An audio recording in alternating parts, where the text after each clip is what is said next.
Devin. Isis. Bleach reacts. Jujutsu Kaisen. At one time, all of these reactions were in complete harmony until Netflix attacked.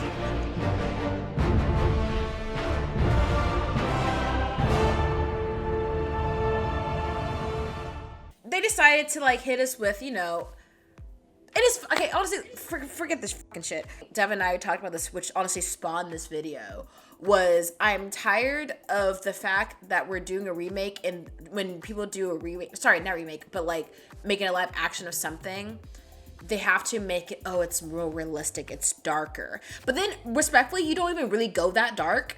I don't know, if you're gonna try to skew older, then skew older, and also write better. Because the dialogue was trash. You had the content. You had the script. Yeah, I was like, I think that's the worst part. I feel like oftentimes when shows get upgraded for adult viewing, that it's almost like they have to tell and not show. Yes. I feel like the original Avatar was big on, and maybe it's because it's animated. Well, shows are animated. Well, yeah. But maybe they use the visual format to their advantage. Yeah. But I'm there's so many times where characters have to explicitly tell you something, and I'm just you don't really have to, especially if the people that you're making this show for are supposed to be the people that are nostalgic for the original. So people that are a bit older. Well, yeah, but I don't know. But the thing is, with that logic, it's they're telling on themselves because we need to explain something, but we're also making something for you. If you're making something for us, then you should respect that we know the show in and out. If they had taken the cast that they had and just made a 3-dimensional real life telling of the original story, I actually think I think it would have been fine, because I'm not mad. I really am not mad about the casting. I'm just mad about the things that actors were made to say, and I'm not, because I don't think that it's the actor's fault. I think the directing is not good. I think certain people were casted because they look like the characters and not because they embody the characters. And the thing that they effed up on was the easiest thing to do, but the special effects were eaten. The special effects were fantastic. The fighting choreography, the cinematography, the firebending was cool. I will say that the airbending on Aang's entrance took me out of it. I was not a bit, just that one time, I was they spent so much time showing me how good he was at airbending. And that's kind of another thing, not to jump around, but I'm gonna jump around a little bit. Jump around. Like the show. I just don't, I don't know how I feel about him being such a prodigy. In this one, with he's just he's so good at airbending, but then I don't see him try to do any other bending the entire show. Yeah, there were so many opportunities for him to do a little water bending or something, but I'm he's just said no. He straight up told her guitar I'm not doing that. They set him up to be so sad, and he's so, it feels like he's so alone because of how good there's a whole scene where it looks like he almost kills all these children, other airbenders. Yes. What made me feel for that character more was because of what he left behind and who he left behind, which they do touch on more later, but it almost doesn't have the same impact, because I'm well, for the first 2 or 3 episodes, you guys were well, he doesn't have anybody. He literally looks at Sokka when Sokka takes up for him, and he's I don't think anybody's ever fought for me before. Yeah. And I was what do you mean? Maybe because it was a time of peace, but I'm he was well loved in the Air Kingdom, and he had friends in other villages. He traveled around because that was a thing that you did before the Fire Nation attacked. Yes. So I'm just which is it's wild. Yeah. It's the issue with the writing. The writing didn't make sense. It's it was trying to pull on heartstrings that if anyone just took a step out, would be hey, this doesn't make sense. Basically, the first part of the show is not great, and then episode 5 is easily the worst episode of the series. And then after that, for some reason, it gets better. And I say for some reason, but I know what it is because they focus more on Zuko and Iroh, which is really like the only part of the series that I enjoyed. But at the same time, Zuko's not the main character of the show. No. Like, you know what I mean? All the adult actors are putting their heart and soul into this because, like, they, like in the earthbending, where he's like, oh yeah, I was putting siege and I stopped the siege, and that guy's like, yeah, you killed my brother, and he about to like fight uncle, and I was like, ooh, okay, that was cool. Like that was the cool. side stories, I felt it. Like the updated side stories, slap. Yeah, like I promise you. Like with what you're talking about, I'm like, basically what it came down to for me was anytime it was about the Fire Nation, even that was like tangentially like about like, you know, it was about the Fire Nation. It was good. Iroh, okay. Zuko, okay. Ozai, like General Zhao, yes, a lot of fun. There's like a whole episode. Oh my fucking! It's episode 5. There's a whole episode where like, Sokka and Katara are just gone, and I think that's like we talked about. This was another thing we talked about with Yu Yu Hakusho was that I was like the thing that you miss with these like really truncated stories is all of the time where the characters get to bond, right? But like that doesn't mean that you can't tell a shortened version and still have those character moments where you get the bonding. You just don't get it. Katara and Aang like just don't get that much. And I don't know if people are as mad about this as I am, but the tunnel scene, like the love tunnel, where Aang and Katara are supposed to, like, they're together, and that's like one of the first times that you kind of see the whole like love. Oh, maybe there's something there. Like maybe there's some romance.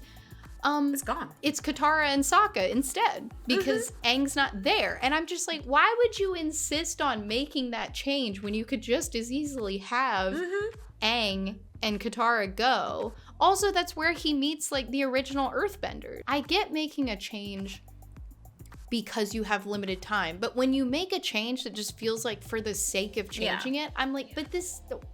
Why? Like, it lessens that character's bond. Because then he and Katara just don't really get that much. Besides, like, being sad.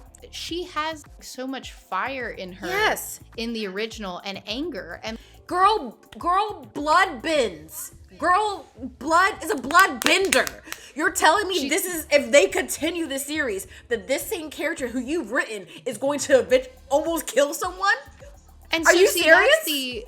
That's the other thing that I'll say is that a lot of that rage for that character, especially when she sees how good Aang gets at waterbending just immediately versus how hard she has to work at it. I'm like, there's so much character development. She's not working hard. She's becoming a Mary Sue too. If you notice, she's hitting those bendings. They just do that. Yeah. Like, I'm like, she just starts throwing ice discs, and I was like, whoa. Yes. When did this happen? And when she finally gets to, and that's one of my favorite storylines from the original, is when she meets that master at the Northern Water Temple who doesn't want to train with her and won't let women fight because they're women, because that is just like how their traditions are. Yeah.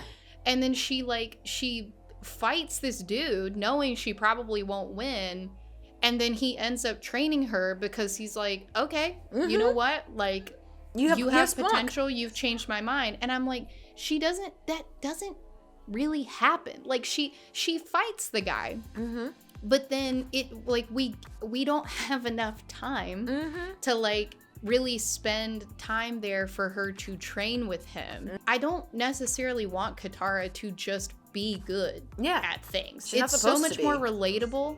Right. I'm like, it's so much more relatable to watch someone overcome obstacles, and also overcome an obstacle as great as that teacher. Maybe it'd be cool to like have a prodigy for one of the characters. Both characters cannot be prodigies. If you're already gonna establish Aang being a prodigy, but like him being scared of his power because he is it. Like, I didn't hate it in the beginning about like him almost quote unquote killing kids. But again, then his but then his verbiage doesn't make sense about like him having nobody when literally the air kingdom got because you were not there because you just needed you were told your avatar. And I get it. That doesn't make sense because you should have known. Since you are a prodigy and you have more power than everybody else in this freaking kingdom, that you're gonna be tapped. Just saying, if the avatar's a lore, but that's it. You're telling me that you, as a child, respectfully, since everyone knows about the avatar, that it never crossed through your mind that no one's gonna whisper about you being the chosen one. Hey, by the way, it's been a couple of years, but you're most likely gonna be the avatar. So just gonna put that out there. It's gonna be you. Just like. Just gonna, it's giving dumb writing. It's time for Avatar ASMR. Yep, bitch. Yep, bitch. You know how I scripted the Yu video out to be like so main points? I'm like, this is just an angry tirade. It is because I'm upset. This one upsets me because respectfully, y'all cut down. Because y'all hyped this up. And I should have known because you hyped it up with the visuals. No one talked really. No one was talking. That's what they should have kept doing. Yeah. They should just let it lie sometimes. Just characters don't have to keep talking and talking. No. There's a difference between talking and saying something. You know what I mean? Come on, Dad. Like they're 2024. There's a difference between talking and saying something. God. Let characters interact. Someone doesn't have to be saying something all the time. Yes. And I feel like all of Aang's lines are summarized into, I can't do this. How can I save the world when I can't save my friends? What do you mean? I'm the avatar? Well, I couldn't possibly be the avatar. The monks say I have slugs in my ears and my calligraphy's bad. And I feel bad because I saw their reaction to it. I think all the actors were very excited. Respectfully, it's kind of how I felt about One Piece because I feel like everyone was like very hyped, and I do think they probably, I mean, from what I understand of people who watched the One Piece live action, that it got to the points necessarily, and it just did it needed to do. And there was some like people who were like, well, there's certain characters who shouldn't really be there, but they showed up anyway, whatever, like, you know, little things like that. But I'm like, at this point, I'm just sorry, leave Avatar alone. M. Night said it best. I think don't make it. I think I will say, out of anything that I have watched, I still have enjoyed One Piece live action the most, but that is the first live action that I have watched without having seen the anime. And so I'm like, I have to recognize that that's the perspective I came at it from, because now that I have been watching the anime, there are things that I like less about the live action, because it's just like, at the time, you don't have anything to compare it to. Yeah. You can tell a story in a smaller package, but you have to hit the story beats that give me a reason to care about these people. I mean, Cowboy Bebop is one of the shortest series of all time. Well, not all time. I'm just being dramatic. But you know what I mean? It's literally, what, like 8 episodes? It's short. Or something like that? It's short. It's short. I cried at the end of that series. Like, oh yeah, cried hard. The music we playing, like, that's like, calm down. Calm down. And they're not even long episodes. And they do have filler episodes, and it still hits. So it is mushy. A little. I do not need exposition every 5 minutes. Stop. And if you don't need exposition every 5 minutes, fucking subscribe. Why are you adding it? Fucking subscribe. Fucking subscribe, man. Hit that like button. We back. We about to start twitching. I hope you guys like this stream. Have you enjoyed our last couple videos? Go watch them. Watch them again. You seen them? Show your friends. This week, we have to give a big shout out to T. Carter. Nicholas Delgadillo. Erwin. Oh, wait, sorry, I forgot. What's up, Nick? Erwin.